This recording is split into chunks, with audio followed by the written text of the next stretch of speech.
pessoal trouxe um material muito direcionado para a prova, né? Eu senti que houve um zelo. Material do direção, bastante direcionado mesmo aos assuntos, focado nos assuntos da área de tecnologia. Eu consegui avançar bastante. De verdade mesmo, a direção foi muito bom, ajudou muito. E assim, o conteúdo como um todo, com direção para o concurso, ajudou bastante. Tipo, o material é bem sintético, assim, né? E, tipo, realmente mostra o que mais cai, muita questão, plataforma simples de usar. Então, sempre me ajudou muito. Achei muito bom a direção, assim, me auxiliou muito na jornada. Um material de qualidade é fundamental. Então, assim, a importância de você pegar um material, assim, enxuto, que vá direto onde você precisa, é fundamental. Eu acho que é um dos pilares ali da aprovação, né? Um material de qualidade é muito importante.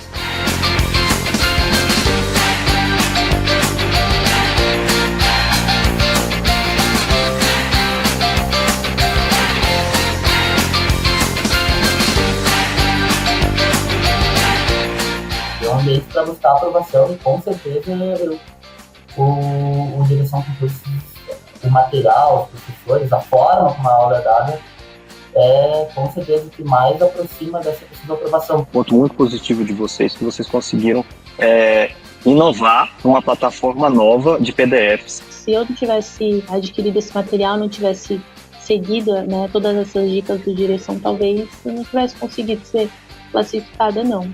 O material, ele é bem amplo e ele é bem explicado, né? Então, no geral, é um material excelente. E ainda tem todas as outras coisas secundárias do direção, né? Que são as videoaulas também, que os professores são muito didáticos. Além disso, os professores são muito acessíveis também. Sempre que eu precisava tirar uma dúvida, eu conseguia rapidamente descobrir o que eu estava querendo saber.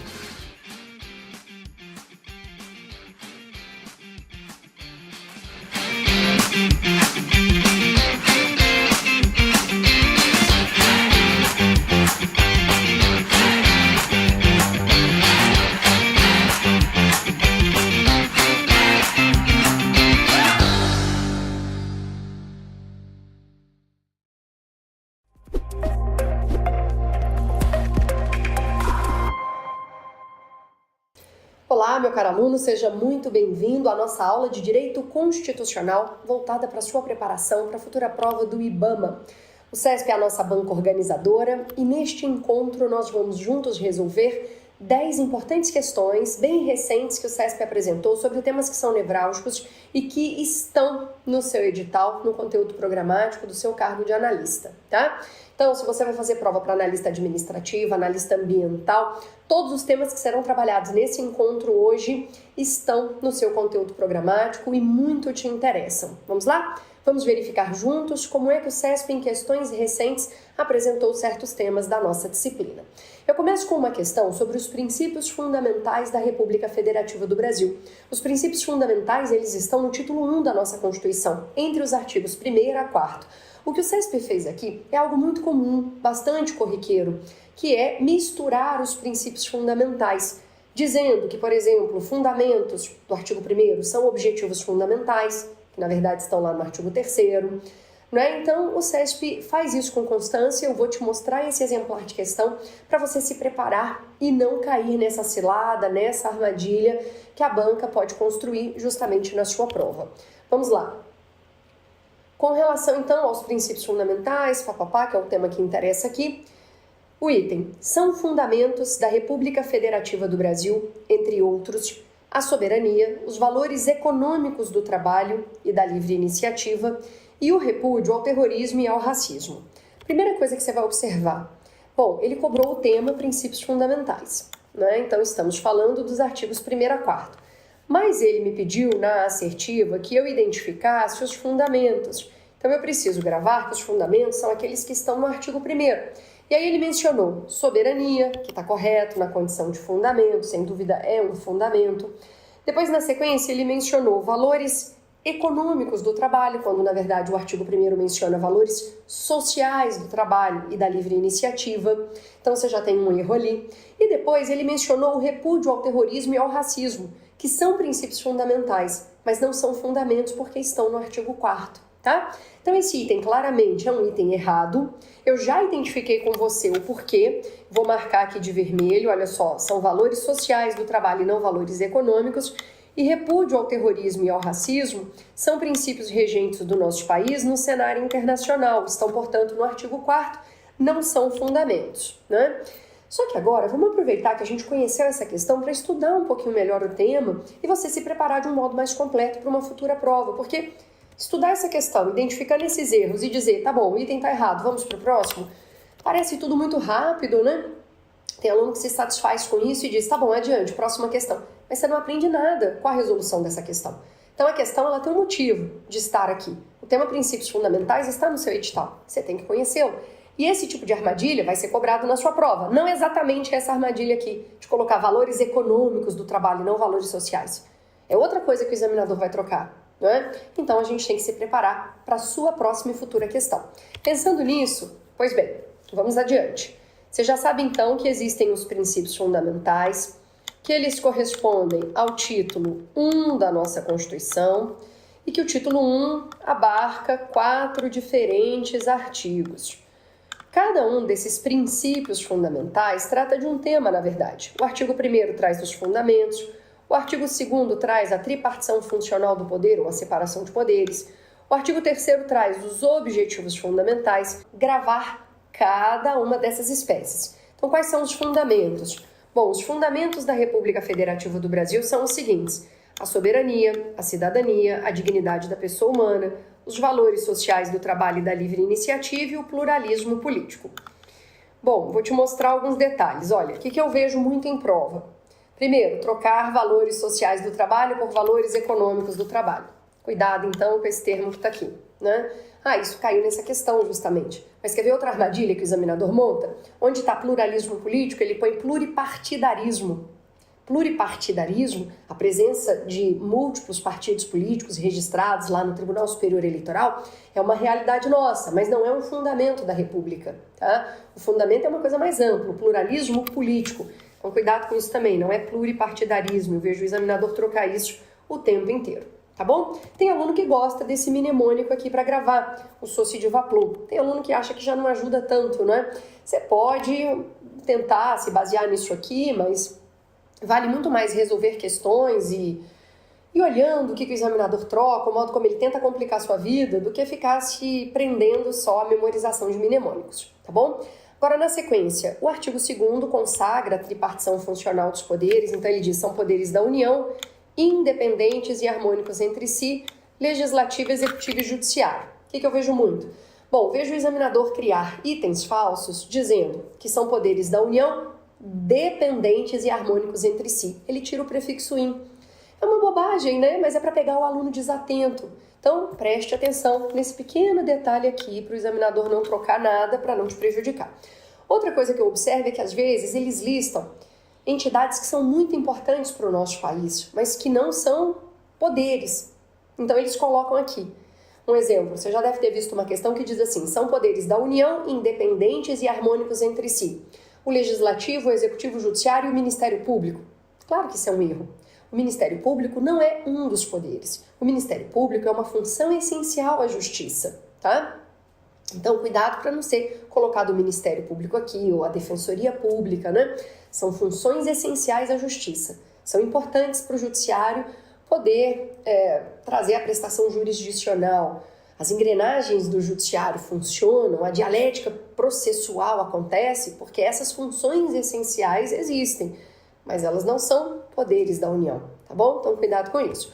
Um outro tipo de questão muito comum em prova, que você vai acabar observando à medida em que você for estudando os assuntos, é questões que dizem que cada poder desempenha uma única função de forma isolada e única. Essa é uma questão errada. Então, quando você pensar no judiciário, a função do judiciário primordial, típica, é mesmo a função de julgar. Mas o judiciário não tem só essa tarefa, só essa atribuição. O Poder Judiciário desempenha também, de forma atípica ou secundária, as demais atribuições dos outros poderes. Então, por exemplo, o Legislativo também julga, em que pese esta ser a atividade primária e primordial do Judiciário. Mas o Legislativo também julga, sabe por quê? Porque, de forma atípica, o Poder Legislativo processa e julga o Presidente da República quando ele comete crime de responsabilidade. Você viu isso em 2016, no caso da Dilma Rousseff. Nos anos 90, você já deve ter também acompanhado a situação do então presidente Fernando Collor. Dilma e Collor julgados por crimes de responsabilidade, né, no processo de impeachment, por quem? Pelo Senado Federal, tá? Então esse esquema aqui procura te ensinar o seguinte: todos os poderes exercem todas as funções, algumas de maneira típica, primordial, e outras de maneira secundária ou atípica, tá bem? Qual é a função típica do legislador?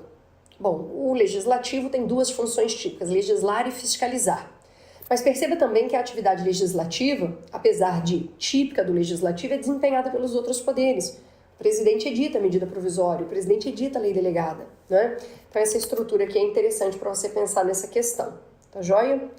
Bom, se a questão de prova sobre o artigo 2º quiser complicar um pouco mais, ela vai cobrar o nosso sistema de freios e contrapesos, checks and balances. Você já deve ter ouvido falar nisso. Um poder controla os outros dois e é por eles também controlado. Então aqui eu deixei 6 diferentes exemplos de sistema de freios e contrapesos, para você notar que um poder está controlando o outro e também está sendo por ele controlado. Isso aqui é interessante. Quando você pensa, por exemplo, na formação do Supremo Tribunal Federal.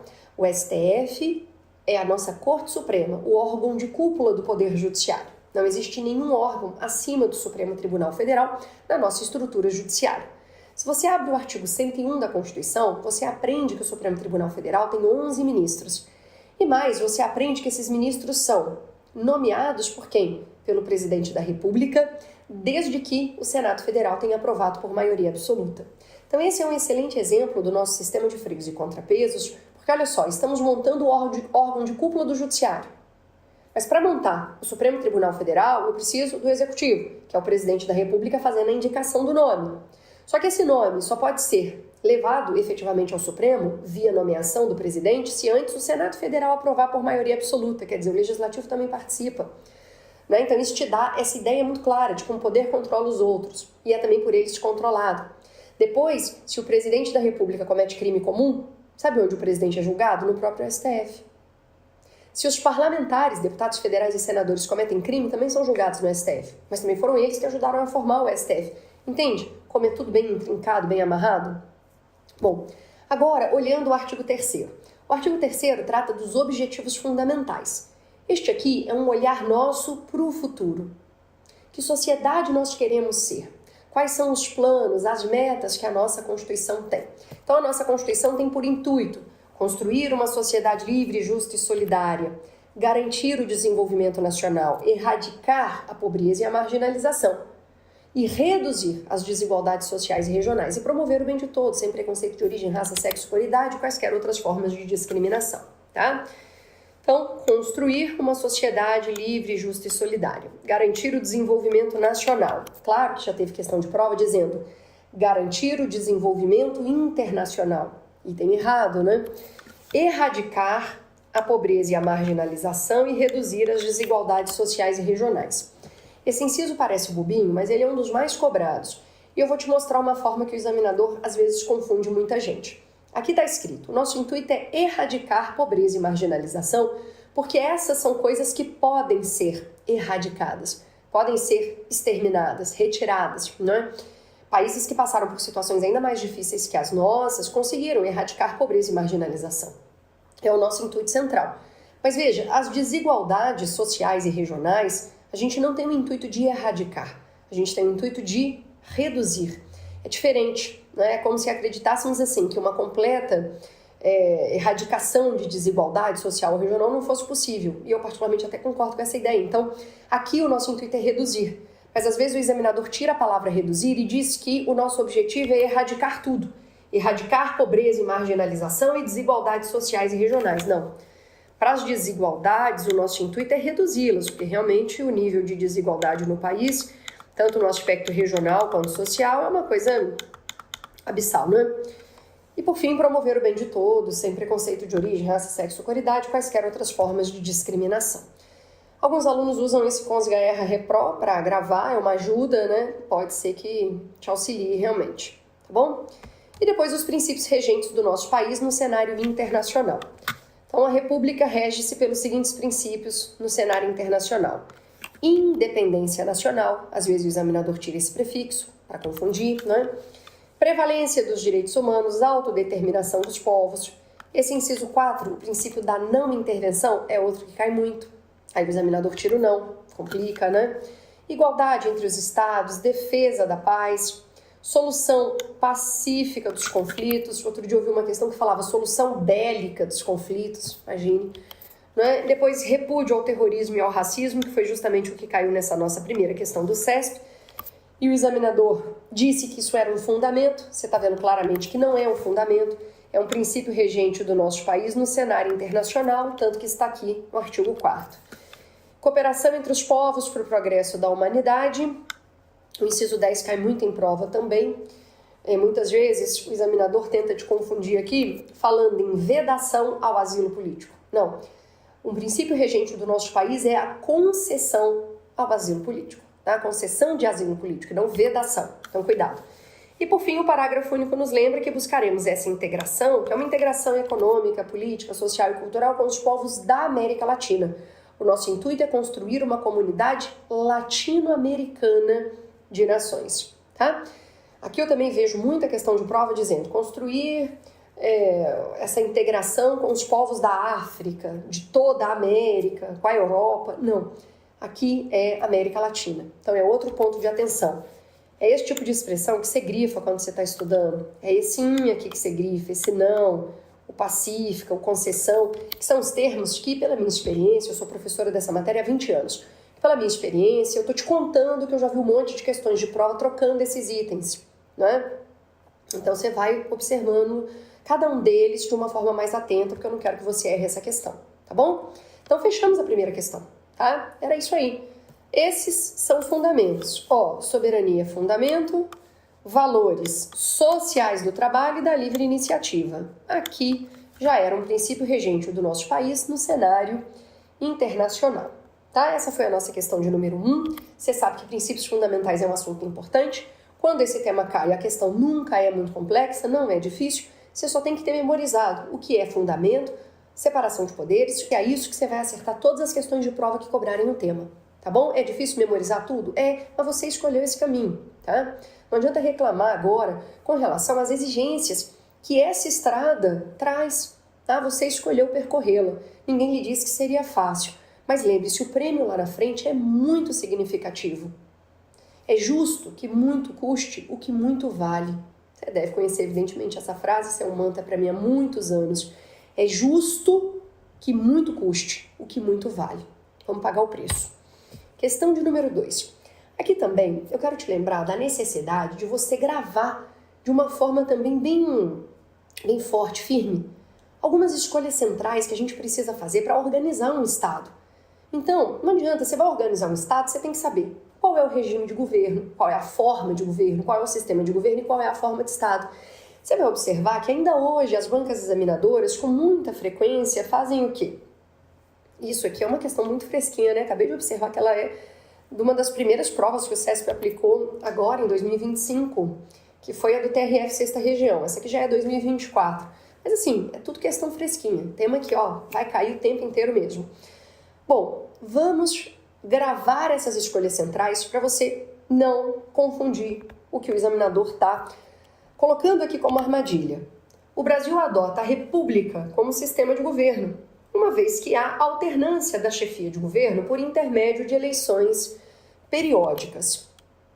Bom, você deve saber que nós somos uma república, isso está no nome do nosso país. Nós somos a República Federativa do Brasil. Então, evidentemente, nós somos republicanos. E, de fato, há alternância no exercício do poder por intermédio de eleições periódicas que você acompanha, e elas acontecem a cada 4 anos. Então, essa é uma típica questão em que o examinador tenta mesmo lhe confundir com um detalhe da matéria, né? Colocando informações verdadeiras, somos uma república, existe alternância na chefia de governo, temos sim eleições periódicas, mas veja, essa escolha, sermos uma república, não é uma escolha referente ao nosso sistema de governo. A república é a nossa forma de governo, tá bom? Então, essa questão está errada porque fez uma opção equivocada aqui. Mas eu quero te mostrar como é que você impede que novos erros semelhantes a esse aqui possam te comprometer. Então, como eu lhe dizia, a gente tem que fazer algumas escolhas importantes para organizarmos um Estado. São essas 4 aqui. Então, a essa altura, o que você já tem que ter entendido? que a nossa forma de Estado é federada, que a nossa forma de governo é republicana, que o nosso sistema de governo é o presidencialista e que o nosso regime de governo é o democrático, tá bom? Então gravar isso vai te ajudar bastante a resolver questões desse tipo que o CESP pode trazer, né? Vai te ajudar muito mesmo. Isso aqui é uma estrutura básica para você rever o tempo todo, tá? Esse aqui é um tipo de slide que tem que entrar no seu material de revisão. O tempo inteiro você olha forma de Estado federada, forma de governo republicana, regime de governo democrático, sistema de governo presidencialista, para nunca mais você errar isso aqui, tá bom? Com esse slide a gente já respondeu a questão. Sabemos que república não é sistema de governo e sim forma de governo. Mas nós não estamos nos preparando só para resolver essa questão que já caiu, e sim para uma futura. Então, deixa eu dar mais alguns passos com você. Eu quero que você conheça um pouco melhor algumas dessas escolhas. Vamos começar com a forma de governo, né, que foi o aspecto que foi cobrado aqui. A forma de governo, ela na realidade vai indicar para mim o modo como os governantes se relacionam com os governados. É sobre isso que ela vai me oferecer resposta, né? Ela vai regular a disputa do poder político, dizendo como o poder político vai ser instituído em um Estado. Quem exerce o poder político, como o poder vai ser exercido. De que maneira o governante se relaciona com o governado. Existem duas formas básicas de governo, a republicana e a monárquica. Uma coisa que eu gostaria que você soubesse é que nós já fomos monárquicos. A nossa primeira Constituição histórica, ela é chamada assim porque ela fundou o nosso Estado Nacional. É a Constituição de 1824. Essa nossa primeira Constituição monárquica, essa nossa primeira Constituição histórica, ela foi monárquica. Era isso que eu queria dizer. Então a nossa forma de governo já foi monárquica. E numa monarquia, os governados não escolhem o governante por meio, por exemplo, de eleições. O governante ele é definido a partir de um critério de ascendência sanguíneo familiar, que é o chamado critério da hereditariedade, tá bom? Então, uma das características da monarquia é a hereditariedade. O governante é escolhido por esse critério de ascendência sanguíneo familiar. Outro detalhe importante é que o cargo de monarca é um cargo vitalício, tá bom? Então, é um cargo vitalício. E por fim, como os monarcas hoje, nas monarquias constitucionais, eles não têm funções de condução das políticas públicas internas, né? Eles têm funções que são meramente simbólicas, de caráter protocolar. Eles não são responsabilizados, tá? Porque é uma figura simbólica que representa a união do país, bem? Não tem função efetiva, né? São funções só protocolares mesmo, nas monarquias constitucionais, tá?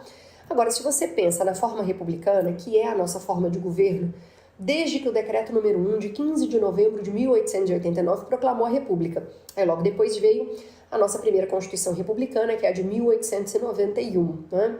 Bom, numa república, os governantes são escolhidos e eleitos pelos governados. Então, primeira coisa, vigora o princípio da eletividade. Governantes são escolhidos e eleitos pelos próprios governados. Isso aqui é uma primeira coisa importante para lembrarmos. E eles cumprem mandato por prazo certo e previamente determinado. Então, também existe aqui esse aspecto da temporariedade, porque eles cumprem mandato por prazo certo e determinado. E, por fim, existe a possibilidade de responsabilização dos governantes. Eles podem ser responsabilizados por atos praticados na função. Isso no Brasil não é meramente retórico. Nós já vimos, em mais de uma oportunidade, um governante ser responsabilizado por atos praticados na função. Citei agora há pouco 2 exemplos, a Dilma em 2016 e o Collor nos anos 90. Tá? Então, isso é falar de república.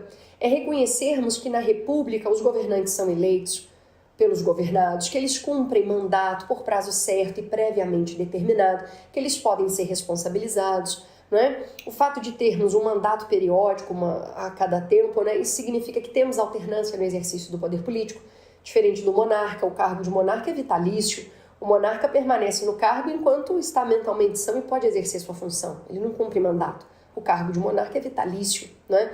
Na república, não. Na república, existe alternância no exercício do poder político. Tá bem? Agora, você não pode confundir forma de governo, republicana ou monárquica, com sistema de governo. Sistema de governo é algo que vai me oferecer respostas sobre a relação entre os poderes, especialmente as instâncias políticas tradicionais, ou seja, especialmente entre o legislativo e o executivo. Como é que o legislativo e o executivo se articulam? Como é que o legislativo e o executivo se relacionam? É esse tipo de resposta que o sistema de governo traz para nós, tá? Por quê? Basicamente, no sistema presidencialista, a chefia é una. Esse sistema surge nos Estados Unidos da América, a chefia é una, porque o presidente da República, essa mesma pessoa física, simultaneamente vai desempenhar duas funções diferentes. Ao mesmo tempo, ele será chefe de Estado e chefe de governo. Agora, no parlamentarismo, que é um sistema bem mais antigo, que surgiu na Inglaterra, a chefia é dual. Por quê? Porque duas pessoas físicas distintas vão desempenhar essas funções. Então, o chefe de governo será o primeiro-ministro, vindo do parlamento, e o chefe de Estado será uma pessoa física distinta, um monarca ou, então, um presidente, porque o sistema de governo parlamentarista se harmoniza muito bem com a forma de governo republicano e também com a forma de governo monárquica, né? Então, essas são características do presidencialismo e do parlamentarismo. O que aconteceu basicamente foi o seguinte: no presidencialismo a gente reuniu as funções executivas no próprio executivo. O presidente sozinho desempenha as funções. No parlamentarismo, não. No parlamentarismo a gente dividiu a chefia de governo e a chefia de Estado, pessoas físicas diferentes desempenham essas funções, tá? Então, confundir essas duas coisas é pedir para errar questão de prova que não é tão difícil. Você não pode incorrer nesse erro. Então, vamos lá. O Brasil adota a República como sistema de governo? Não. Se aqui tivesse escrito forma de governo, o item seria considerado correto. Como está escrito sistema, o item é falso. Todo o restante das informações trazidas por essa questão são informações adequadas, são informações corretas, tá? Então, de fato, há alternância na chefia de governo e isso acontece por meio mesmo das eleições periódicas, tá bem?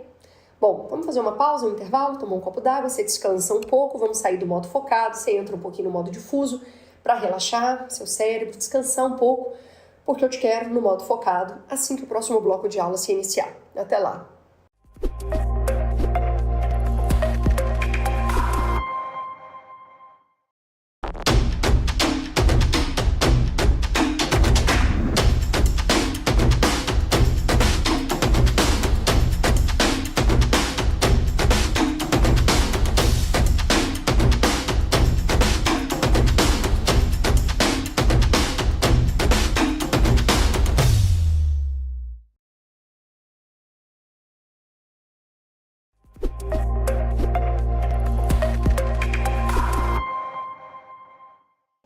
Bom, meu caro aluno, retomando a nossa aula de resolução de questões, nós vamos para a de número 3. Essa aqui é muito interessante porque ela te mostra a necessidade de você estudar os diferentes temas que estão no seu conteúdo programático, estabelecendo alguma relação ou conexão entre eles. A maioria das questões de prova, de fato, são questões mais simples, que cobram um ponto específico da matéria. Então, nós vimos, por exemplo, na questão de número 1, sobre princípios fundamentais. Está tudo ali entre os artigos 1º a 4º, a questão foi resolvida. A questão de número 2 cobrava aquele tópico também sobre as primeiras escolhas que a gente faz para organizar um Estado. Mas essa aqui, ela te mostra a necessidade de, ao estudar, por exemplo, a organização do Estado, você não desconectar completamente esse assunto do legislativo. Por quê? Porque uma questão como essa aqui pode lhe ser apresentada. Olha só, conforme as normas constitucionais vigentes, todos os entes subnacionais são autônomos e estão representados nos órgãos legislativos de caráter nacional. Bom, essa questão começa muito bem nos dizendo que os entes subnacionais, ou seja, as entidades da federação, as entidades federadas, que são União, Estados-membros, Distrito Federal e municípios, que todos eles são autônomos. E isso é verdade, são autônomos entre si. O próprio artigo 18 da Constituição nos indica isso, né? Esse esquema aqui também te ajuda a lembrar que o nosso país, a República Federativa do Brasil, é dotada de um atributo com exclusividade, que é a soberania, o poder político em grau máximo. Agora, os entes da federação, que compõem a nossa organização interna, político-administrativa, esses entes, União, Estados, Distrito Federal e municípios, eles são dotados só de autonomia, tá bem? Isso tudo está no artigo 18, como você pode observar. Agora, essa questão torna-se errada ao dizer que todos esses entes subnacionais estão representados nos órgãos legislativos de caráter nacional. Isso não é verdade. Por quê? Porque o município é um ente da federação, é uma entidade subnacional que não tem representantes no Senado Federal, como eu vou lhe mostrar daqui a pouco, tá? Então, muito cuidado com esse tipo de questão, que conecta temas, organização do Estado com o legislativo. Se você não estiver bem afiado no estudo da matéria, você acaba errando algo assim, tá bom?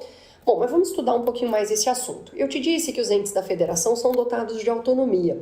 É muito importante também lembrarmos que ter autonomia significa exercer uma tríplice capacidade. Às vezes o examinador cobra isso, o significado de autonomia. O que é ter autonomia? Eu vi muitas questões do CESP sobre esse assunto. Acho até que eu coloquei uma no nosso simulado, que você já deve ter participado, né? Dizendo que a autonomia corresponde a essa tríplice capacidade de exercer a auto-organização, a auto-administração e o autogoverno. Isso é ter autonomia, tá? Bom, autogoverno, capacidade de escolher e eleger os representantes das instâncias políticas tradicionais, ou seja, do executivo e do legislativo. Isso é ter autogoverno. É a capacidade de escolhermos e elegermos os representantes desses dois poderes. Isso não ocorre no judiciário, né? Os membros do judiciário não são eleitos. Depois, auto-administração, que é a capacidade de gerir seus próprios negócios, cumprindo as atribuições que a Constituição entregou. E, por fim, a auto-organização, que é a capacidade de editar seu documento normativo superior. Né? Então, cada estado tem sua Constituição estadual. O Distrito Federal tem sua lei orgânica, que apesar do nome, Lei Orgânica do Distrito Federal, ela tem status de Constituição estadual. Cada município tem sua lei orgânica, mas aí tem status de lei orgânica mesmo e não de Constituição. É uma lei local, tá? Bom, sobre lei orgânica, eu vou te ensinar também um detalhe que é bem técnico, mas que às vezes cai em prova. Distrito Federal e municípios têm lei orgânica, né? A lei orgânica do Distrito Federal, apesar do nome, você já sabe, tem status de Constituição estadual. As leis orgânicas municipais são meras leis locais. Mas o que eu quero te ensinar é que toda lei orgânica, tanto a do Distrito Federal quanto a dos municípios, é votada tendo por base o DDD. Isso significa que a lei orgânica é votada em 2 turnos, o intervalo mínimo entre os turnos é de 10 dias e a maioria de aprovação é de 2/3.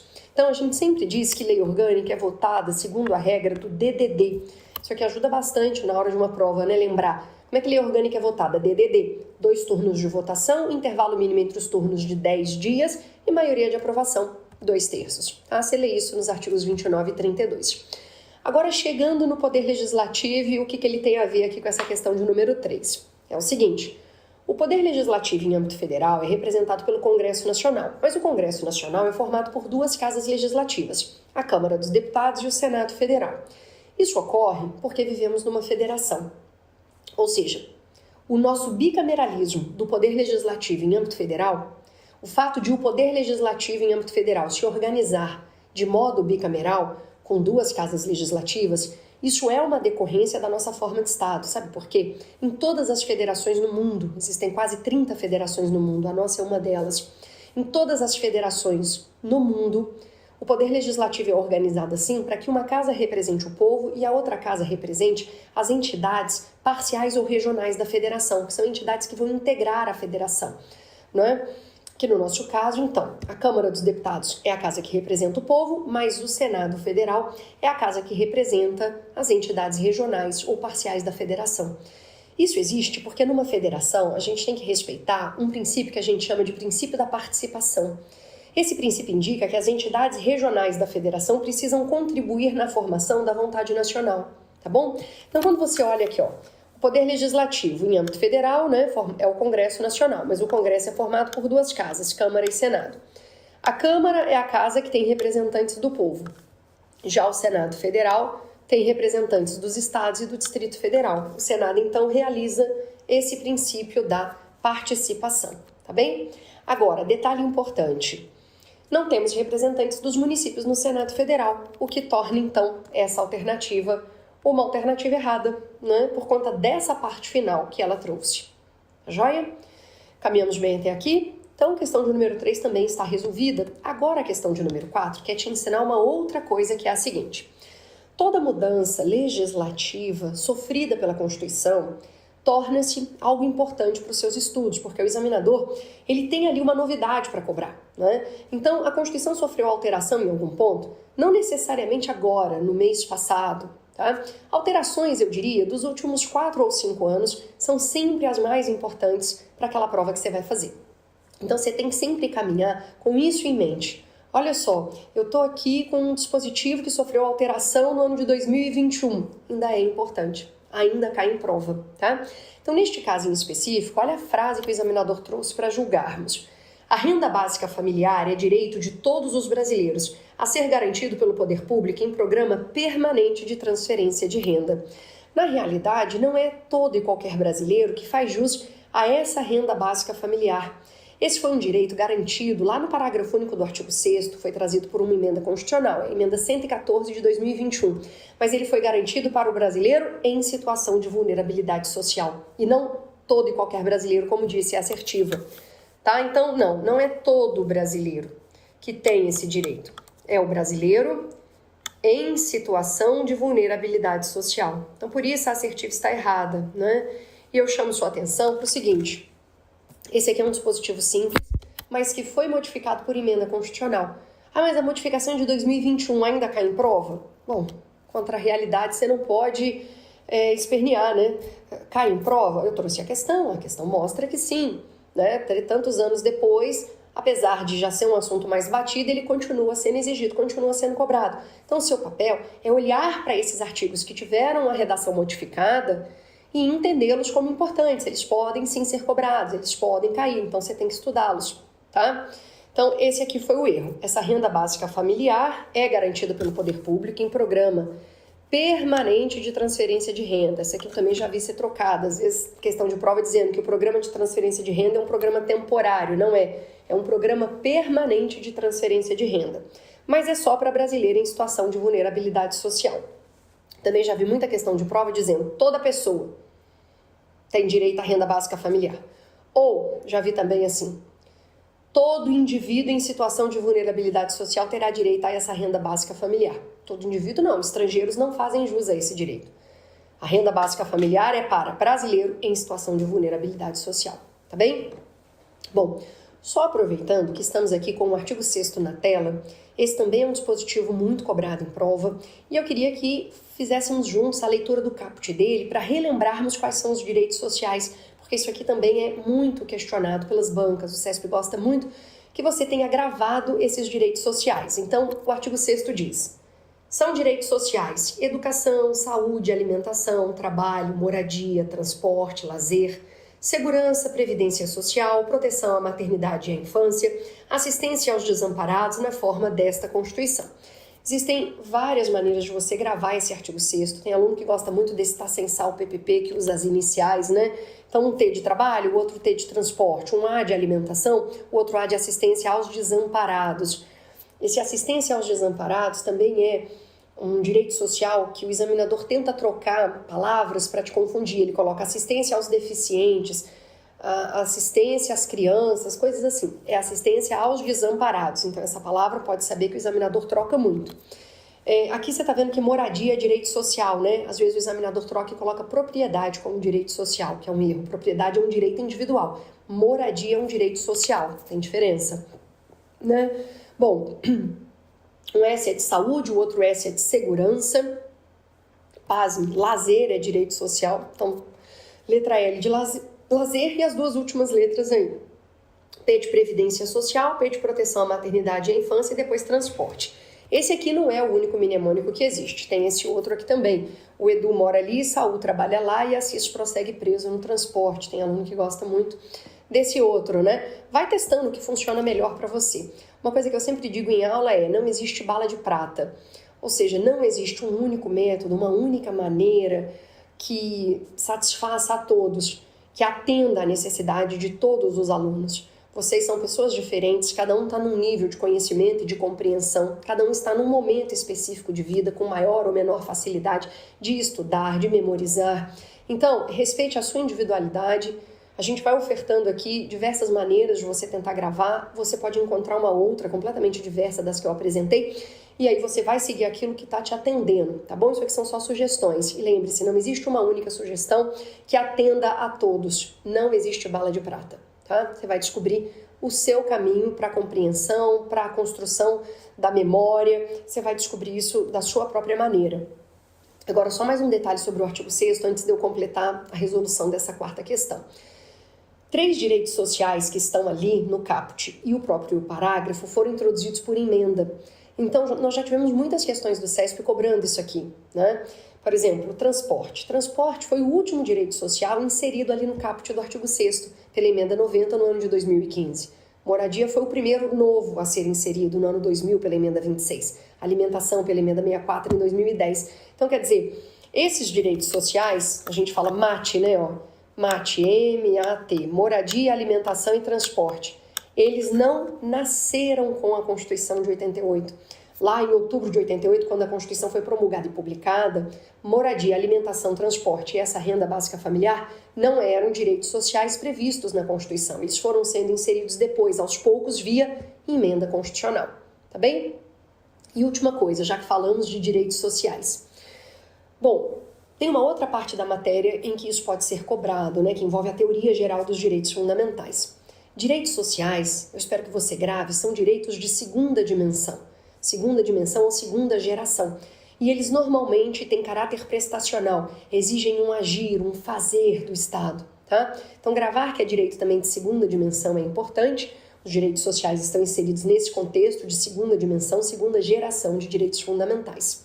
Tá? Os direitos sociais, econômicos e culturais. Isso é uma outra informação que você agrega aqui, estabelece mais uma conexão e vai firmando melhor o seu conhecimento dos assuntos. E agora, uma próxima conexão. Você sabia que os direitos fundamentais eles não surgiram todos ao mesmo tempo, no mesmo contexto histórico? Os direitos fundamentais eles foram surgindo aos poucos, porque eles são, na verdade, respostas normativas, respostas dadas pela lei às demandas sociais que vão aparecendo. Então, as demandas sociais surgem e a gente oferta uma resposta via previsão de um novo direito. Então, por isso eu consigo organizar os direitos fundamentais em gerações ou dimensões. Eu consigo traçar esse perfil histórico evolutivo deles. Tá? Essa característica recebe o nome de historicidade. Então, são associadas algumas características aos direitos fundamentais. Por exemplo, os direitos fundamentais são relativos, os direitos fundamentais têm historicidade, porque eles não surgiram todos na mesma hora, no mesmo momento. Eles foram surgindo aos poucos, por isso a gente consegue organizá-los em gerações ou dimensões. E justamente os direitos de segunda dimensão são os direitos sociais, tá? Agora eu estou satisfeita, eu acho que com isso a gente pode encerrar essa questão de número 4. É de fato uma questão errada, porque não é um direito de todos os brasileiros, só os brasileiros que estão em situação de vulnerabilidade social, tá bem? Agora, um outro tópico que apareceu aí no seu conteúdo programático, eu coloquei aqui na questão de número 5. Esse outro tópico é aplicabilidade das normas constitucionais. Isso aqui é a ideia de que você abre a Constituição e as normas constitucionais, elas não são idênticas com relação à capacidade de produzirem seus efeitos. Elas são diferentes nesse aspecto. Tem norma que você olha, já lê, e você sabe que ela ali, com a promulgação da Constituição, imediatamente começou a produzir sozinha todos os seus efeitos essenciais. Ela não precisa de um complemento normativo posterior. Ou seja, em outras palavras, ela não precisa que uma lei seja editada para complementar o conteúdo dela. Ela sozinha, ela já é capaz de produzir todos os seus efeitos essenciais. Agora, tem outras normas que não, que você abre a Constituição, lê o que está escrito ali e você percebe que aquilo só vai se realizar se for editada uma lei posteriormente. O servidor público tem direito à greve nos termos da lei. Mas que lei? Tem que ter uma lei, então, para estabelecer em que termos a greve do servidor público vai poder ser exigida, né, realizada. Isso. Então, as normas constitucionais, com relação a esse tópico da aplicabilidade, elas são diferentes. Elas têm diferentes níveis de eficácia, tá? E isso fez surgir uma teoria. O professor José Afonso da Silva, professor de todos nós, né, tá com 100 anos de idade, mas completamente lúcido ainda hoje. O professor, ele criou aqui uma construção teórica em que ele separa as normas constitucionais da seguinte maneira. Tem norma constitucional de eficácia plena, norma constitucional de eficácia limitada, norma constitucional de eficácia contida, né? Então, essa questão versa sobre esse assunto. Vamos lá. A previsão constitucional, segundo a qual é livre o exercício de qualquer trabalho, ofício ou profissão, desde que atendidas às qualificações profissionais estabelecidas por lei, é um exemplo típico de norma constitucional de eficácia plena. Então aqui o examinador está cobrando o inciso 13 do artigo 5º, que trata da liberdade profissional. Esse dispositivo é um dos exemplos mais clássicos, mais usados em prova, para classificar uma norma de eficácia contida e não plena, como disse, é assertiva. Então, assim, você já sabe que a assertiva está errada. Esse dispositivo não tem eficácia plena, ele tem eficácia contida, né? Mas eu vou te explicar o porquê, vou te explicar o que é ter eficácia contida. Vamos lá. É livre o exercício de qualquer trabalho, ofício ou profissão, atendidas as qualificações profissionais que a lei estabelecer. Então, a primeira coisa que você vê aqui é que você pode, desde que a Constituição de 88 foi promulgada e publicada, você pode escolher livremente qualquer trabalho, qualquer ofício ou qualquer profissão. Você pode ser o que você quiser. Só que tem uma vírgula aqui que diz, vírgula, após ela, atendidas as qualificações profissionais que a lei estabelecer. Quer dizer, você pode escolher qualquer trabalho, ofício ou profissão, mas eventualmente você vai esbarrar nisso aqui, que é a circunstância de nós termos uma determinada lei regulamentando o exercício daquele trabalho, daquele ofício, daquela profissão, e essa lei exige o cumprimento de certos requisitos, de algumas condições para você exercer o trabalho, exercer o ofício. Então, na realidade, é uma norma de eficácia contida, por quê?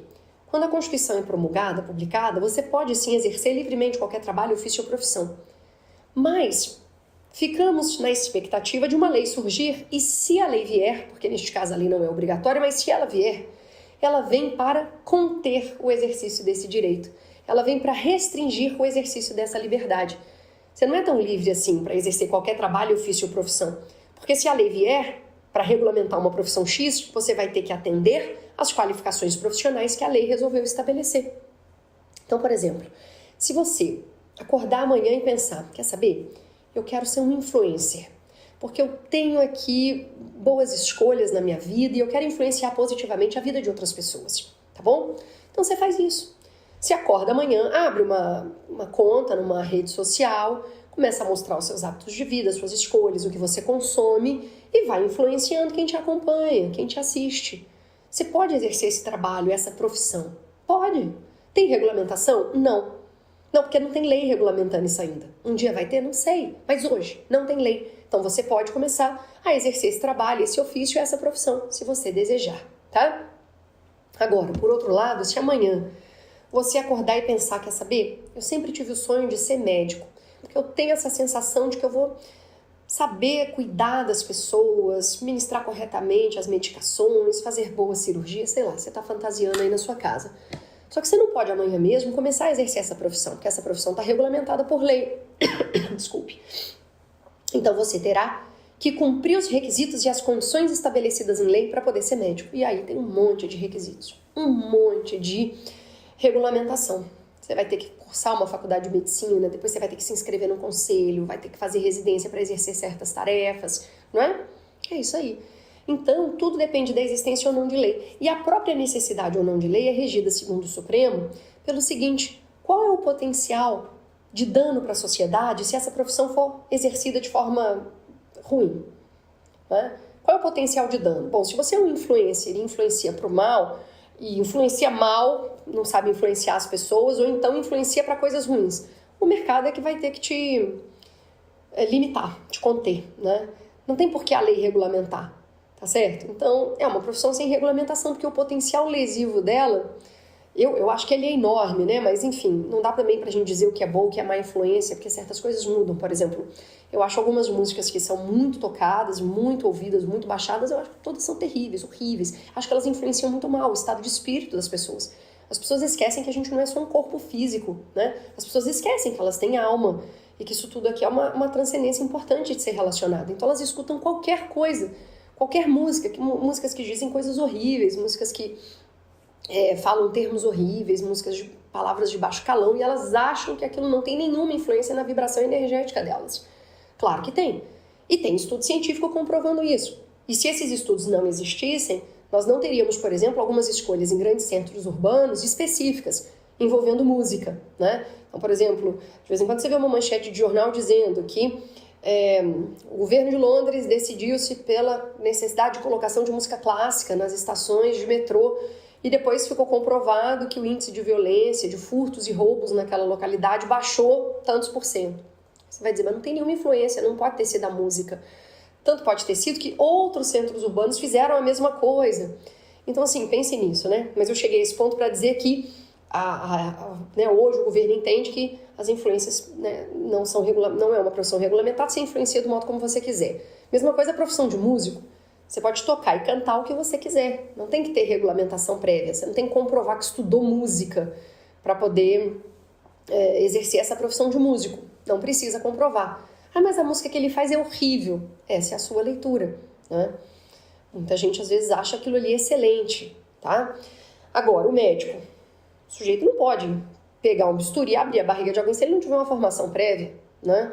Por quê? Porque o potencial danoso para a sociedade, diante do mau desempenho daquela profissão, o potencial danoso é muito grande. Pensa um sujeito que quer ser engenheiro.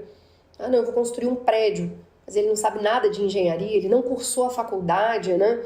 Como é que ele vai, então, fazer o cálculo do que ele precisa usar de cimento, de ferro, como é que vai ser a fundação para sustentar tantos andares? Então, assim, essa norma nitidamente tem eficácia contida, tá? Tem eficácia contida. Por quê? Tem aqui a explicação dela, porque ela tem aplicabilidade imediata, direta, mas possivelmente não integral. O que isso significa, né? Vamos falar de cada grau aqui de aplicabilidade.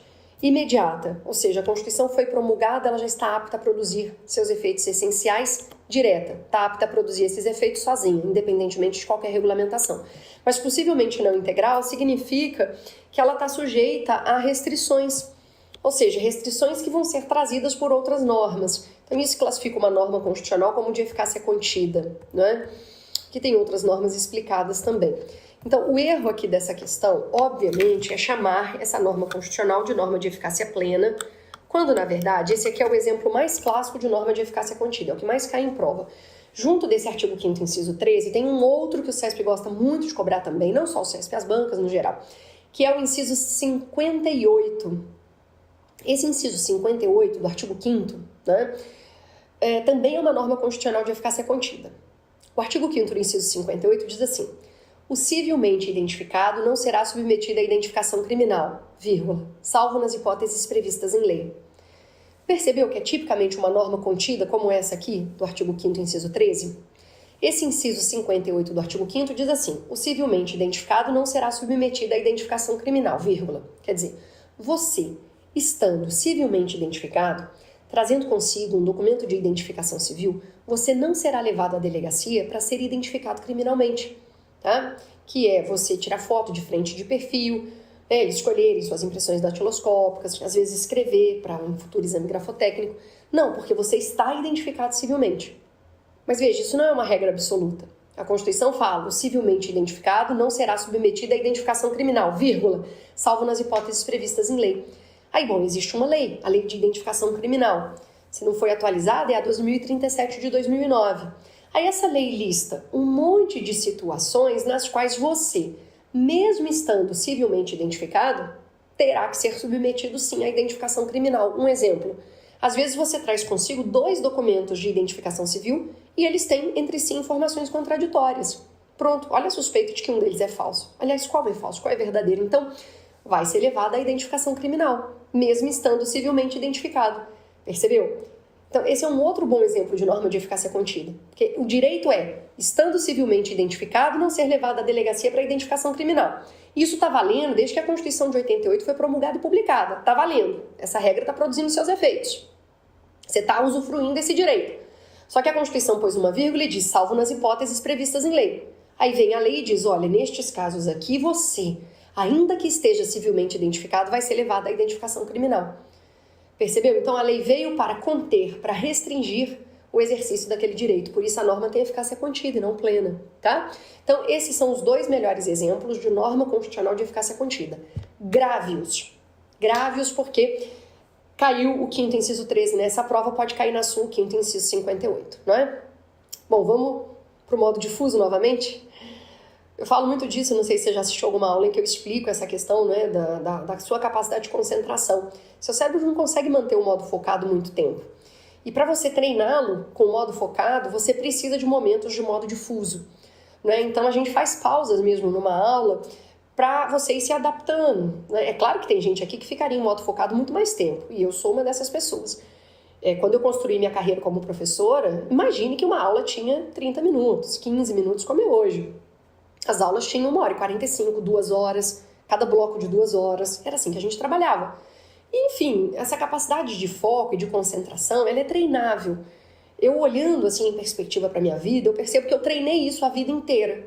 Por conta de quê? Dos meus hábitos, do modo como eu fui criada pelos meus pais, da própria carreira que eu escolhi. Eu treinei muito o modo focado. Eu sempre amei ler, sempre fui uma leitora assim voraz, né? Tipo assim, pequena, criança muito pequena, que meus pais assinavam a revistinha da Turma da Mônica. Da revistinha chegar, daquela coleçãozinha chegar, eles abrirem e entregarem só 2. Uma para mim e uma para o meu irmão mais velho que sabia ler. O pequeno não sabia ainda.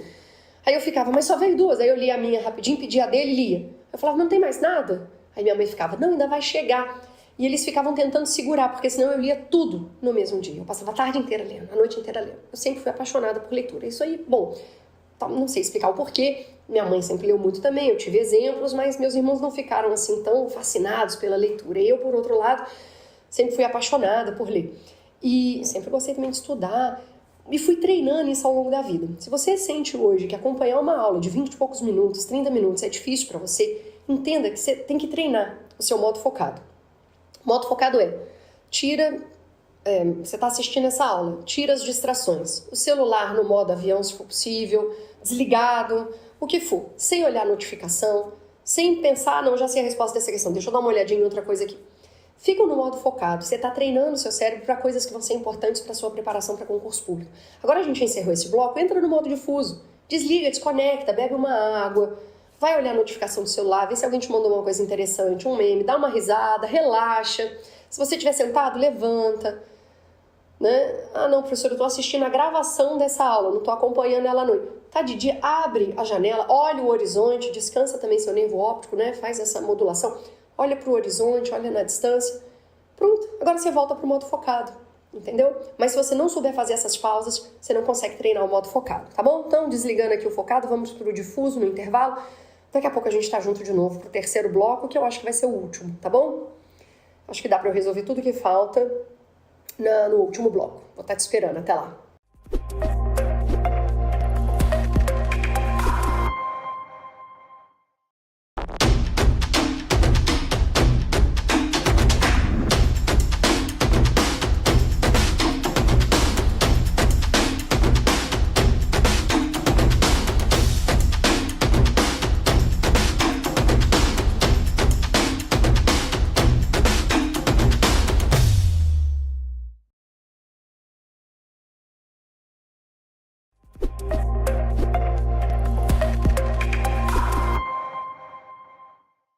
Pois bem, meu caro aluno, seja bem-vindo de volta ao nosso estudo de questões recentes do CESP. Nós estamos corrigindo algumas interessantes que tratam de temas que estão inseridos no conteúdo programático do seu recém-editado e publicado edital do IBAMA, né? Na questão de número 6, nós vamos falar dos direitos políticos. Não é uma questão muito sofisticada, mas ela vai permitir que passemos por vários dispositivos importantes. E eu vou também trazendo outros comentários que vão agregar o seu estudo com relação a esse ponto aqui. Então vejamos, a questão diz que o cancelamento da naturalização por sentença judicial transitada em julgado implica a perda dos direitos políticos, ficando o indivíduo impedido de alistar-se como eleitor ou eleger-se, já que a nacionalidade brasileira é pressuposto para o exercício de direitos políticos. Nós temos muitas informações aqui a serem conferidas, né? Então, vamos avaliando uma a uma. Olha só. Cancelamento da naturalização por sentença judicial transitada em julgado definitivo implica na perda dos direitos políticos? Implica. Implica, e isso está no artigo 15 da nossa Constituição e também numa construção doutrinária. Olha só. A nossa Constituição estabelece que é vedada a cassação de direitos políticos. Isso não foi cobrado pela questão, mas é um dos pontos mais exigidos em prova quando estamos tratando do artigo 15. Então, grave essa frase, grave essa vedação, porque isso aqui realmente é muito importante, tá? Então, é vedada a cassação de direitos políticos. A nossa Constituição não admite a cassação dos direitos políticos de alguém, né? Normalmente isso acontece por questões ideológicas, sem que a pessoa sequer possa exercer o direito de defesa. Então essa retirada arbitrária dos direitos políticos de alguém, isso não tem amparo na nossa atual Constituição. Grava isso porque o examinador tem por estratégia fazer o seguinte: ele pega uma das hipóteses aqui dos incisos, por exemplo, sei lá, a incapacidade civil absoluta. e diz que, em caso de incapacidade civil absoluta, os direitos políticos da pessoa vão ser cassados. Aí o aluno reconhece a incapacidade civil absoluta e pensa, bom, qual é a consequência? Aí o examinador joga esse erro lá. Os direitos políticos vão ser cassados. Tem aluno que marca, tem aluno que erra. Então, o grande problema é você realmente se confundir ali na hora. Então, por isso eu estou te pedindo atenção para essa vedação, porque é uma das vedações mais cobradas em constitucional, tá bom? Enfim, então se a cassação dos direitos políticos é vedada, o que pode acontecer? Onde que existe autorização, né? A Constituição autoriza que haja a perda ou a suspensão e lista as hipóteses. Cancelamento da naturalização por sentença definitiva transitada em julgado, incapacidade civil absoluta, condenação criminal transitada em julgado enquanto durarem seus efeitos, recusa de cumprir obrigação a todos imposta ou prestação alternativa nos termos do artigo 5º, inciso 8º, improbidade administrativa nos termos do artigo 37, parágrafo 4º. Agora, a grande questão é a seguinte, o examinador, ele normalmente vai exigir que você saiba, em cada uma dessas hipóteses, se houve perda ou suspensão. Só que a própria Constituição não identifica. Ela só diz a cassação dos direitos políticos é vedada, mas diz, olha, perda e suspensão são possíveis nestes casos. Fica a critério, então, da doutrina e também da legislação e da jurisprudência indicarem quando que a hipótese é de perda, quando que ela é de suspensão. Tá bem? Então, basicamente, a matéria se organizou da seguinte forma, não de forma uníssona ainda hoje, tá? É a doutrina majoritária a que diz o seguinte, a única hipótese de perda é a do inciso 1º. Qual? A do cancelamento da naturalização por sentença judicial definitiva, transitada em julgado. Então, para a doutrina, isso é mesmo hipótese de perda. Vou voltar na nossa questão. Olha só. O cancelamento da naturalização por sentença judicial transitada em julgado definitivo, que não admite mais recurso, implica a perda dos direitos políticos? Implica. Implica porque, cancelamento da naturalização por sentença transitada em julgado é um cenário de perda ou suspensão e a doutrina opta por considerar que é hipótese de perda. Por isso eu disse, essa primeira parte da assertiva está toda correta mesmo. Ainda não lemos o restante, mas chegaremos lá. Antes, no entanto, eu quero só te mostrar o seguinte. Os outros incisos do artigo 15, são normalmente classificados como hipóteses de suspensão, tá? Então, os outros incisos são usualmente considerados como hipóteses de suspensão. Por que o inciso 4 do artigo 15, que é esse aqui, recusa de cumprir obrigação a todos imposta e prestação alternativa nos termos do artigo 5º, inciso 8º? Por que ele está marcado aqui com uma cor diferente? Porque apesar de, na legislação, termos apontamento de que isso é suspensão e a doutrina majoritária se posicionar no sentido de que é suspensão, nós já tivemos bancas examinadoras, até o CESP numa ocasião, dizendo que era perda.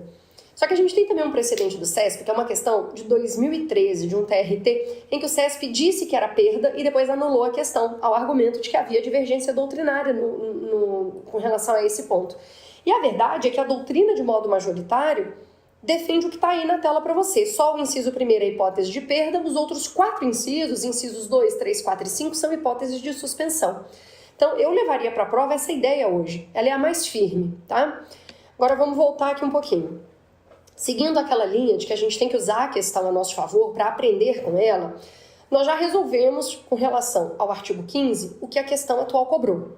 Então, realmente, o cancelamento da naturalização por sentença judicial definitiva, transitada em julgado, que não admite mais recurso, isso gera perda, sim, dos direitos políticos. Ótimo.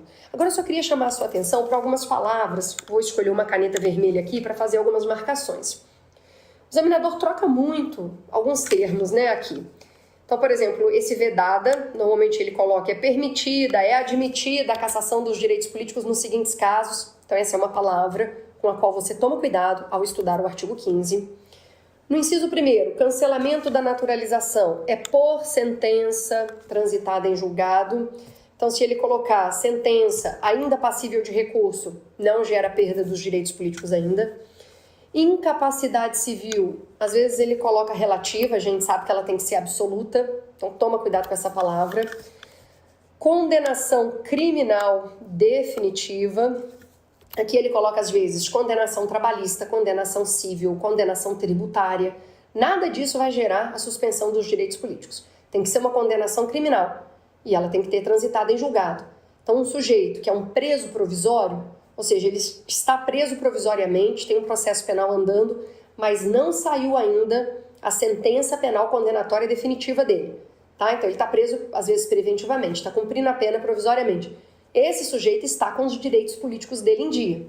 Por isso que nos anos, né, de eleição e tal, a sociedade civil se organiza em parceria com o Estado e leva urnas em presídios. Ué, mas preso vota? Ué, depende. Se for preso provisório, não tem sentença condenatória definitiva ainda, os direitos políticos não estão suspensos. Então, ele pode participar do processo eleitoral. Ele tem esse direito. Agora, de outro lado, se ele foi condenado criminalmente e a sentença transitou em julgado, aí não, os direitos políticos estão suspensos. Enquanto durarem os efeitos da condenação, claro, né? Não é eternamente, não. É uma suspensão enquanto durarem os efeitos da condenação. Inciso 4, recusa de cumprir a obrigação a todos imposta, quer dizer, o sujeito não cumpre uma obrigação legal que foi imposta a todos e ainda se recusa a cumprir a prestação alternativa. Aí, meu caro, vai ficar com os direitos políticos suspensos, tá? Ou condenação por improbidade administrativa. Bom, agora deixa eu continuar lendo a assertiva, né? A partir daqui. Então, o sujeito teve cancelada sua naturalização por sentença judicial definitiva e isso gerou a perda dos direitos políticos. Aí segue a assertiva, ficando o indivíduo impedido de alistar-se como eleitor ou eleger-se, já que a nacionalidade brasileira é pressuposto para o exercício de direitos políticos. É sim, a nacionalidade brasileira é pressuposto para as duas coisas, para você se alistar e para você se eleger. Quando você pensar nessa capacidade eleitoral que nós temos, você tem que visualizá-la a partir de uma dupla possibilidade. Então, existe a capacidade eleitoral ativa, que é quando você se alista como eleitor e vota. E existe a capacidade eleitoral passiva, que é quando você se candidata a um cargo eletivo, tá bom? Então, para você exercer as duas, você tem que ser nacional. Se você é estrangeiro ou apátrida, aí é o prefixo de negação, né? Apátrida é aquele que não tem nacionalidade. Sendo estrangeiro ou apátrida, você não pode se alistar como eleitor aqui no Brasil, tá? Então, olha só. Artigo 14, parágrafo 2º. Não podem alistar-se como eleitores os estrangeiros e, durante o período do serviço militar obrigatório, os conscritos. Quer dizer, quem não se alista como eleitor, quem não é nacional. Para se alistar como eleitor, para ele exercer a nossa capacidade eleitoral ativa, para começar você tem que ser nacional, né? Se você for estrangeiro ou apátrida, você não se alista. O caso dos conscritos, né, são aqueles que estão prestando o serviço militar obrigatório. Então, como a hierarquia militar é muito diferente da hierarquia civil, enquanto o sujeito está conscrito, ele não pode exercer a capacidade eleitoral ativa, tá bom? Então, maravilha. Então, quem não se alista como eleitor? Quem não tem nossa nacionalidade ou então está conscrito. Agora, quem não tem nossa nacionalidade, além de não se alistar, também não se elege a nada. Como é que vai se candidatar se não pode sequer votar, né? Então, quando você olha as condições, os requisitos para o sujeito se eleger, ou seja, exercer a sua capacidade eleitoral passiva, olha o que você encontra. Tem que ser nacional. Tá vendo? Então, evidentemente, o sujeito que perde a nacionalidade porque ela foi cancelada, né, a naturalização dele foi cancelada, ele deixa de ser nacional, perde os direitos políticos, não pode se alistar, não pode se eleger, tá bem? Então vamos lá. A questão tá certa, porque realmente quem teve cancelada a sua naturalização perdeu os direitos políticos, já não pode nem se alistar como eleitor, nem se eleger, né? Caminhamos bem, certo? Bom, vamos para mais uma questão. Agora, a de número 7. Essa questão de número 7, ela cobrou uma atribuição, né, de um órgão legislativo. Vamos ver, eu não vou adiantar muito para não te dar a resposta. Compete ao Senado Federal conceder a licença para que o vice-presidente da República se ausente do país, salvo se o período do afastamento for inferior a 15 dias. Realmente, tanto o presidente da República quanto o vice podem, sim, se ausentar do país por até 15 dias, sem pedir licença para ninguém. A Constituição prevê isso. Então, para que não haja um controle excessivo de um poder sobre outro, para que o Executivo não fique subjugado ao Legislativo, existe essa previsão de que o presidente e o vice podem, sim, se ausentar do país por um período de até 15 dias, sem ter que pedir licença de órgão nenhum. Só que se esse período for exceder 15 dias, essa ausência do presidente ou do vice do país depende de uma licença prévia, só que essa licença não é dada pelo Senado Federal. Essa licença é dada pelo Congresso Nacional, tá? Então o examinador colocou Senado, poderia ter colocado Câmara e ainda assim muita gente ia errar. Porque não é tão fácil memorizar que essa licença é concedida pelo Congresso, né? Mas vamos lá. Isso aqui no seu edital está na parte de atribuições do Poder Legislativo. É competência exclusiva do Congresso Nacional autorizar o presidente e o vice a se ausentarem do país quando a ausência exceder 15 dias. Quer dizer, se a ausência for exceder 15 dias, o presidente e o vice só podem se ausentar do país se antes o Congresso Nacional autorizar. Tem que ter essa autorização prévia do Congresso Nacional, sim, tá? Mas é do Congresso. Então, o examinador, olha a armadilha que ele cria. Ele diz que é o Senado. Podia ter dito também erroneamente que é a Câmara, né? Mas nesse caso é uma atribuição do Congresso Nacional, tá?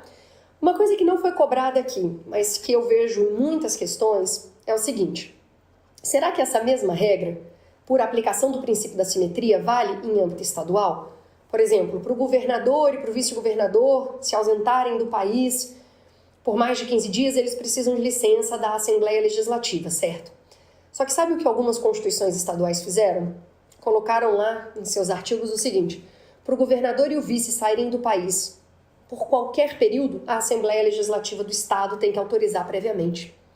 Aí o Supremo Tribunal Federal avaliou várias ADIs, coloquei aqui duas para você olhar depois, e o Supremo entendeu que essas normas das constituições estaduais que exigiam uma licença dada pela Assembleia Legislativa para qualquer período de ausência do governador ou do vice eram inconstitucionais, porque a Constituição Federal só exigiu licença dada pelo Poder Legislativo, na figura do Congresso Nacional, quando o presidente e o vice forem se ausentar por período superior a 15 dias.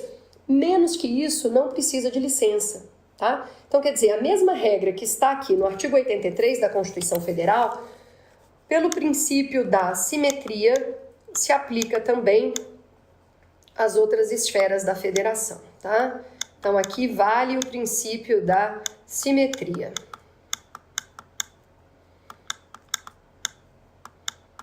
É uma decisão que o Supremo Tribunal Federal já tomou, estão ali as ações comprovando esse entendimento. Bom, o item está errado, você já sabe o porquê, né? O item está errado em razão do Senado Federal ter aparecido ali e não o Congresso Nacional. Agora vamos para a próxima questão, já é a de número 8, hein? Esse bloco realmente vai permitir que a gente encerre as nossas 10 questões. E fique atento aqui no Direção que a gente sempre tem eventos específicos para cada um dos concursos, como foi o caso desse aqui, né? Então, se você estuda para essa prova do IBAMA, ou estuda para qualquer outra prova do CESP, que tem essa mesma banca, né? E você tem essa intenção de olhar questões mais recentes, aprender um pouco mais conosco, você tem que acompanhar sempre as redes sociais do curso, o nosso canal do YouTube, que tem sempre novidade, tem sempre coisa nova aqui para você acompanhar, tá? Vamos lá. Julgue o item a seguir. No sistema constitucional de repartição de competências, são reservadas à União as competências que não lhe sejam vedadas pela Constituição Federal e que não tenham sido atribuídas a estados e municípios. Bom, o grande problema dessa questão aqui, desse item, é fazer uma inversão. Na verdade, nós adotamos um modelo que a gente chama até de modelo americano, é o modelo dos Estados Unidos, segundo o qual as competências da União são as competências expressas, estão previstas de forma explícita no texto constitucional. Por outro lado, as competências estaduais é que são as competências remanescentes. A leitura do parágrafo 1º do artigo 25 vai te mostrar isso muito claramente, né? Então, a União ela tem um conjunto de competências, um conjunto de tarefas que está explícito no texto constitucional. As competências da União são essas, listadas, né? Competências materiais, administrativas, também competências legislativas. Agora, as competências estaduais é que são as remanescentes, porque o parágrafo 1º diz: são reservadas aos estados as competências que não lhes sejam vedadas por essa Constituição. Com esse conhecimento, você já percebe evidente que o item de prova está errado, porque não é a União que tem as competências remanescentes, e sim o Estado-membro.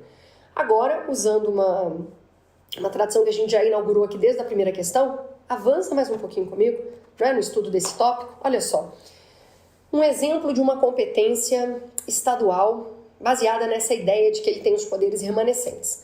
A Constituição entregou para o município a tarefa de organizar e prestar serviço público de interesse local, inclusive transporte local. Então, se o tema é transporte local, é competência do município. Se é transporte interestadual ou internacional, a atribuição é da União. Ah, mas quem é que cuida do transporte entre municípios? Intermunicipal. Porque o município cuida do transporte local, intramunicipal, dentro do município. Transporte entre estados e o internacional, União. Então, o intermunicipal fica com o estado. Isso é um exemplo de poder remanescente que o estado tem, tá? Tá aí a decisão do Supremo na ADI 845, confirmando que se estivermos falando de transporte intermunicipal, a atribuição é pertencente ao Estado membro da Federação, tá? Agora, é claro que o Estado tem algumas competências também expressas. Eu destaquei essas duas aqui porque esses dois artigos caem muito em prova. Então, o 18, parágrafo 4º, fala da criação, fusão, incorporação de municípios. Para isso acontecer, a gente vai precisar, sem dúvida, de lei estadual. Tá vendo? Então, é uma atribuição estadual. Agora, hoje, essa possibilidade de criarmos novos municípios, ela está paralisada. Por quê? Porque estamos aguardando a edição de uma lei complementar federal. Que essa lei seja feita para que, então, todo esse desenho normativo possa ser implementado. Mas essa lei complementar federal, que é pedida aqui, ó, então tudo vai acontecer dentro do período determinado por lei complementar federal. Essa norma ainda não foi feita, tá? Então não temos essa norma ainda, o que significa que teríamos que esperar, teríamos que aguardar essa lei complementar federal ser feita para que então todo esse processo possa acontecer e um novo município ser criado ou 2 municípios se fundirem em um só, tá bom? Quando a gente precisa de uma lei que ela seja editada, que ela seja produzida, para que então a norma constitucional produza plenamente seus efeitos, estamos diante de uma norma constitucional que tem qual eficácia? Limitada. Falamos disso um pouco no bloco anterior, né? Mas o nosso intuito ali era falar da norma contida. Aqui aparece a limitada, então, como exemplo para você relembrar algo que já falamos lá atrás. Aqui no 25, parágrafo 3º, é uma outra competência estadual para criar região metropolitana, aglomeração urbana e microrregião. Né? Tudo isso é agrupamento de município limítrofe. Aí a microrregião, a aglomeração urbana ou a região metropolitana são criados para organizar o planejamento e a execução de serviços públicos de interesse comum. Só que quem faz isso? Não pode ser o próprio município, né? Porque eu estou envolvendo aqui municípios limítrofes. Então, é a atribuição do Estado. Aqui, o que cai em prova? Que é mediante a edição de lei complementar. O Estado não pode editar uma lei ordinária para criar região metropolitana, não. Tem que ser lei complementar. É isso aqui que cai em prova. Ó. Então, essa é uma competência estadual, criar região metropolitana, aglomeração urbana e microrregião. Tudo isso é agrupamento de município limítrofe, tá? Só que, olha, na realidade, o que a gente precisa? Que seja editada uma lei complementar, tá bom? Uma lei complementar tem que ser editada para que, então, e ela tem que ser estadual, para que isso possa ser implementado. Tá, então, voltando aqui, não é atribuição da União ficar com as competências remanescentes, né? As atribuições que não forem vedadas pela Constituição e que não foram distribuídas a outros entes são dos estados e não da União, tá bom? E agora mais um tópico sobre competências, que é sempre uma parte bem difícil de ser estudada, né? Que é um assunto muito amplo, cada artigo tem muitos incisos para você gravar e memorizar. Mas aqui eu vou te dar algumas dicas. Então, por exemplo, a questão do número 9 diz que compete privativamente à União legislar sobre educação. Não, educação é um assunto que está no artigo 24. Então, a competência para legislar sobre o tema é concorrente. Competência concorrente entre a União, os estados e o Distrito Federal. Tá? Então, não é competência privativa da União. Por quê? Porque o que está aqui no 24, a educação, é competência concorrente. Então, compete à União, aos estados e ao DF legislar concorrentemente sobre vários temas, inclusive educação. Por que será que o examinador cobrou justamente educação? Porque se você ler o artigo 22, que traz as competências privativas da União, lá você vai observar que compete à União legislar privativamente sobre diretrizes e bases da educação nacional. Quer dizer, as diretrizes e bases da educação nacional, né, a norma geral disso, quem edita mesmo é a União. Isso aqui nem precisava ter sido dito no artigo 22, porque só de educação está aqui no 24, a gente já saberia que a norma geral é editada pela União, mas eles ainda colocaram aqui no 22. Então muita gente confunde, né? Quando fala em educação, você vê assim que a própria Constituição foi redundante. Se ela colocou o tema educação dentro do artigo 24, Isso significa que educação é um tema de competência concorrente. Assuntos de competência concorrente são tratados de que forma? Ora, a União edita as normas gerais, Estados e DF vão complementar aquela norma geral. É isso. Então, quando o artigo 22 diz que a União legisla estabelecendo as diretrizes e bases da educação nacional, está sendo só redundante. Porque é claro que o tema educação, sendo de competência concorrente, quem vai estabelecer as normas gerais, ou seja, as diretrizes e bases, é a União. Tá vendo? Então, assim, não precisava ter tanta preocupação, né? Quando falar em educação, você tem que lembrar, a União faz as normas gerais. Diretrizes e bases da educação é com a União. Estados e DF vão suplementar o assunto, complementar, né? Para atenderem às suas particularidades.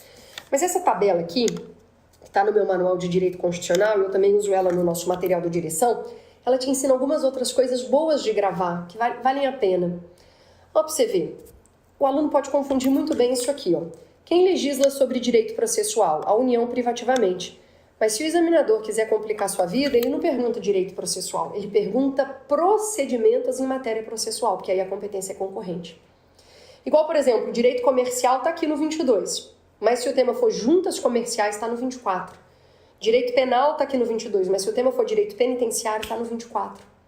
Entendeu? Então essa tabelinha aqui, ela te mostra alguns temas que são os mais complicadinhos de você acertar em prova, né? Porque o examinador faz um monte de bagunça com isso aqui. Tem aluno que grava direito comercial, competência privativa da União, está no artigo 22. Mas você tem que destacar juntas comerciais, porque para juntas comerciais, que é um assunto dentro de direito comercial, a competência é concorrente. Tá bom? Então esse item está errado, porque isso aqui não é competência privativa da União. Isso aqui é competência legislativa concorrente entre a União, os estados e o Distrito Federal. Tá? Vamos à nossa última questão, é sobre as comissões parlamentares de inquérito. O item de prova que eu escolhi para a gente resolver juntos diz que a instauração de comissões parlamentares de inquérito exige a formulação de requerimento por 1/3 dos membros da Câmara dos Deputados ou do Senado Federal e a deliberação do plenário da respectiva Casa Legislativa.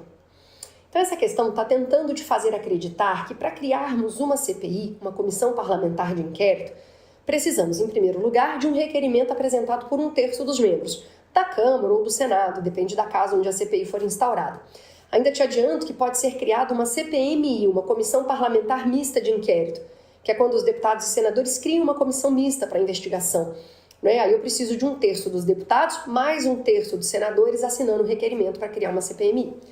Agora, depois que esse requerimento foi apresentado por 1/3 dos membros, a CPI tem que ser instaurada. Porque investigar, aprenda isso, é um direito das minorias.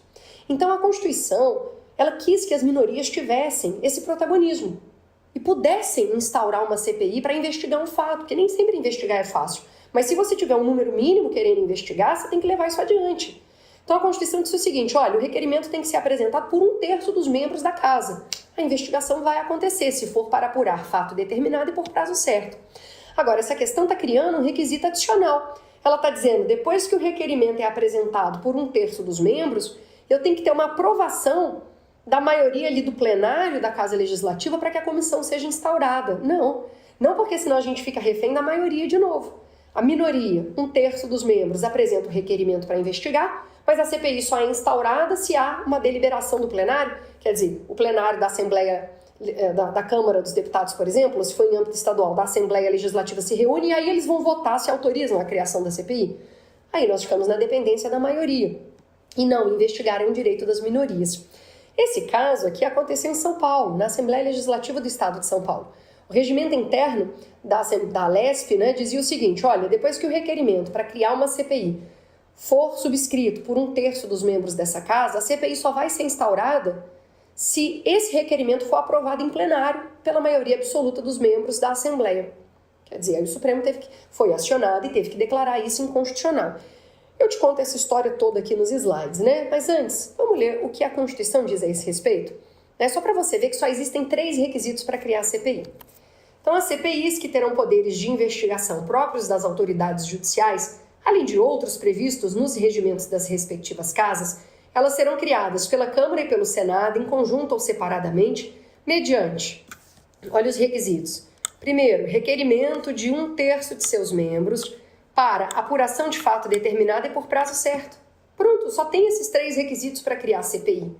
Não se pode exigir um 4º, não se pode exigir a obediência a um 5º requisito, porque a Constituição só impôs esses 3, são só esses 3 que existem, tá?